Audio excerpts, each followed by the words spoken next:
New ইয়র্কে COVID-19 মহামারীকে কেন্দ্র করে নির্মিত প্রামাণ্যচিত্র হোপ নেভার ডাইজ এর উদ্বোধনী প্রদর্শনী হয়েছে। নিউ ইয়র্ক প্রতিনিধি কানু দত্ত জানান, জ্যাকসন হাইটসের জুইশ সেন্টারে আয়োজনটি পরিণত হয় জীবনের জয় ও মানবতার বিজয় গাথা উদযাপনের এক উৎসবে। অনুষ্ঠানে শুরু হয় শিল্পী আলভান চৌধুরীর গানে। বিশ্বব্যাপী ছড়িয়ে পড়া করোনা ভাইরাস জীবনযাত্রায় যেভাবে বিপর্যয় ডেকে আনে, সেই দুর্বিষহ দিনগুলোর কথা এবং তার বিপরীতে মানুষের অসীম সাহস সংগ্রামের কাহিনী উঠে এসেছে প্রামাণ্যচিত্রে।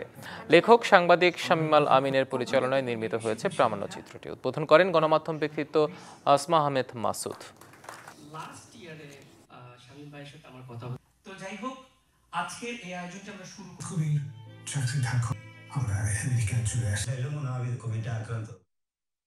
এরকম একটি অনিশ্চিত জীবন যেখানে আমাদেরকে এই প্রকৃতি উপহার দিয়েছিল, উপহারিত আমরা প্রকৃতির প্রতি নিদারুণ অত্যাচার করে চলেছি। তো সেই ভাব আমাদের ভেতরে কতখানি জাগরুক আছে সেটি জানি না, সময় বদলাচ্ছে, কিন্তু আশা যে কখনো মরে না, সেটি হচ্ছে আমার আজকের এই প্রতিপাদ্য।